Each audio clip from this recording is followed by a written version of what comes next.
వైవిధ్యానికి care of caves, variety ఈవెంట్లు, వినూత్నమైన థీమ్స్. పూర్తి వివరాలకు చదవండి రేపటి సాక్షి దినపత్రిక. నెయ్యి రేటు తక్కువైతే నాణ్యత తగ్గుతుందా?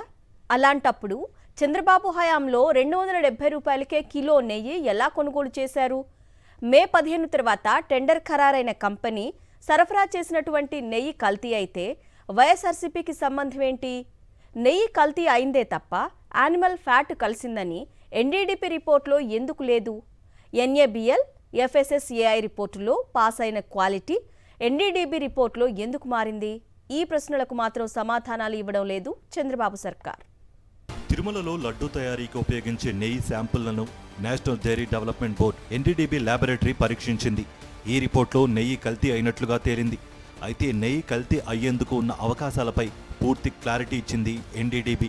Soybean, sunflower, olive, rapeseed, linseed, గోధుమ జెర్మ్, మొక్కజొన్న జెర్మ్, పత్తి గింజలు, ఫిష్ ఆయిల్, కొబ్బరి, palm kernel fat, palm oil, beef tallow, lard లాంటి పదార్థాలతో కల్తీకి ఆస్కారం ఉందని పేర్కొంది ఎన్డీడీబీ. అంతేకాని ఇందులో ప్రత్యేకించి యానిమల్ ఫ్యాట్ కలిసిందని ఎక్కడా ప్రకటించలేదు. ఈ లెక్కన ఎన్డీడీబీ పేర్కొన్న పదార్థాల్లో ఏది కలిసినా నెయ్యి కల్తీ అవుతుంది. అలాంటప్పుడు నెయ్యిలో యానిమల్ ఫ్యాట్ కలిసిందని ముఖ్యమంత్రి హోదాలో చంద్రబాబు ఎలా ప్రకటించారు? ఈ ఏడాది జూన్లో ఆంధ్రప్రదేశ్లో చంద్రబాబు నేతృత్వంలోని కూటమి సర్కారు అధికారంలోకి వచ్చింది. ఆ వెనువెంటనే టీటీడీ బోర్డు కొత్త ఈఓగా శ్యామలారావు బాధ్యతలు స్వీకరించారు. అప్పటి నుంచే ఏఆర్ డైరీ టీటీడీకి నెయ్యి సరఫరా చేయడం ప్రారంభించింది. జూలైలో వచ్చిన నెయ్యి ట్యాంకర్లలోని శాంపిళ్లను టెస్టుకు పంపించింది టీటీడీ. ఈ వ్యవహారం అంతా కూటమి ప్రభుత్వం అధికారంలోకి వచ్చిన తర్వాత జరిగినవే. మరి వీటికి వైఎస్ఆర్సీపీది ఎలా బాధ్యత అవుతుందో చంద్రబాబే చెప్పాలి. ఓవైపు చంద్రబాబు నెయ్యిలో యానిమల్ ఫ్యాట్ ఉందని ప్రకటిస్తే టీటీడీ ఈఓ మాత్రం ఫిర్యాదులు మాత్రమే వచ్చాయని ప్రకటించారు. అది కూడా చంద్రబాబే ఈ విషయమై అనుమానాలు వ్యక్తం చేశారన్నారు.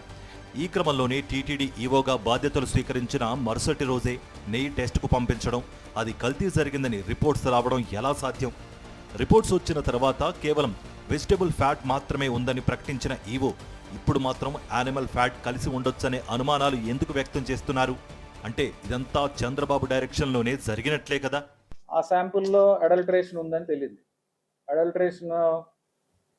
ఏం అడల్టరేషన్ ఉందంటే వెజిటబుల్ ఫ్యాట్స్ అంటే మనకి వనస్పతి అంటాం కదా, vegetable ghee or vanaspati or whatever, అది కలిసిందని తెలిసింది. ఆ సప్లయర్కి బ్లాక్ లిస్ట్ చేయడానికి షోకాజ్ నోటీస్ ఇవ్వడం జరిగింది. నాకు ఈఓటీటీడీ పోస్టింగ్ వచ్చిన తర్వాత గౌరవ ముఖ్యమంత్రి వర్యుల్ని కల్లాన్ చేసినప్పుడు ఆయన 2-3 విషయాల మీద ప్రత్యేకంగా శ్రద్ధ పెట్టాలని కోరారు. లడ్డూ క్వాలిటీ అనేది పడిపోయింది. తర్వాత లడ్డూలో గీ క్వాలిటీ కూడా బాగాలేదు, చాలా రాంగ్ కంప్లైంట్స్ వస్తున్నాయి.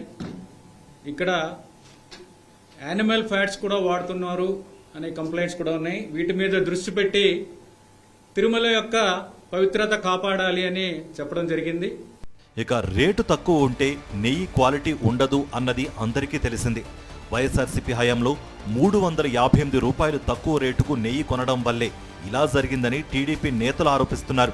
కానీ 2014 నుంచి 2019 వరకు చంద్రబాబు హయాంలో కేవలం 276 రూపాయలకే లీటర్ నెయ్యి కొనుగోలు చేశారు. అప్పుడు టీటీడీకి సప్లై చేసింది కూడా ఏఆర్ డైరీ ఫుడ్ ప్రైవేట్ లిమిటెడే. తాజాగా ఆ కంపెనీ శాంపిల్స్లోనే నెయ్యి కల్తీకి గురైనట్లుగా గుర్తించారు. ఈ లెక్కన చంద్రబాబు హయాంలోని 5 ఏళ్లలో యానిమల్ ఫ్యాట్స్ ఉన్న నెయ్యితోనే లడ్డూలు తయారు చేశారు అనుకోవాలా? ఈ ప్రశ్నకు చంద్రబాబే సమాధానం చెప్పాలి. 320 రూపాయల నుంచి 411 రూపాయలు కేజీకి ఉన్నాయి. అంత తక్కువ రేటులో ఎలా సప్లై చేస్తారు అనేది చూస్తే ఎవరు కూడా ఆ రేటు చూస్తేనే మనకి ఇది ప్యూర్ గీ సప్లై చేయడం వీళ్ళు కాదు అనేది ఎక్స్పర్ట్స్ కూడా చెప్తున్నారు. నార్మల్ పర్సన్స్ కూడా చెప్తారు. మనం కూడా బయటకు ఉన్నప్పుడు మంచి గీక్ ఉన్నప్పుడు ఎంతకు వస్తుందని మనకు కూడా తెలుసు. కల్తీ నెయ్యి వివాదంపై తమిళనాడుకు చెందిన ఏఆర్ డైరీ కూడా వివరణ ఇచ్చింది. టీటీడీకి సరఫరా చేసిన నెయ్యికి తాము ముందే టెస్ట్ చేయించామని పేర్కొంది. ఎన్ఏబిఎల్, తిరుపూరు దేవస్థానం ల్యాబ్ రిపోర్ట్స్తో పాటు ఫుడ్ సేఫ్టీ స్టాండర్డ్స్ అథారిటీ రిపోర్ట్లో పాస్ అయిన తర్వాతే సరఫరా చేశామన్నారు. ఆ రిపోర్ట్లను టీటీడీకి కూడా పంపించామని, వాటిపై ఇంతవరకు రిప్లై ఇవ్వలేదన్నారు. సో నాங்கள் தேவஸ்தானத்துக்கு சப்ளை பண்ணது ஜூன் ஜூலை மாதத்தில் நாங்கள் அமைச்சிருக்கோம். கண்டினியூஸாக அப்போ நடந்தது 2 மாதங்கள் தொடர்ச்சியாக அமைச்சிருக்கோம். அதுக்கு அடுத்து வந்து இப்போது நம்மளோட நெய் அங்கே போகிறது கிடையாது, சரிங்களா? நம்ம அனுப்புறது கிடையாது. இப்போ திருப்பி வந்து கம்பெனி மேலே கம்பெனி நேமை யூஸ் பண்ணி, எங்களோட நேமை யூஸ் பண்ணி ஒரு ரிப்போர்ட் வந்துட்டுருக்கு. அதில் எங்கேயுமே எங்கள் கம்பெனி நேம் இல்லை. பட் ஆனால் விஷயங்களை வச்சு பேசுகிறத வச்சு அதே மாதிரி சொல்கிறீங்க. இன்னொன்று, எங்களோட தயாரிப்பில் குறை இருக்குது, இந்த மாதிரி பண்ணுறாங்க அப்படின்னு நீங்கள் வெளிப்படுத்துகிறத பட்சத்தில் இருந்ததுன்னா எங்களோட ப்ராடக்ட்ஸ் நெய் எல்லா இடத்துலையும் இருக்குது. எல்லா இடத்துலையும் எங்கள் ப்ராடக்ட்டை நீங்கள் எடுத்து టెస్ట్ பண்ணலாம். ఏ లెక్కన చూసినా శ్రీవారి లడ్డూల్లో వినియోగించే నెయ్యిలో యానిమల్ ఫ్యాట్ కలిసే అవకాశం లేదన్నది ఓపెన్ సీక్రెటే.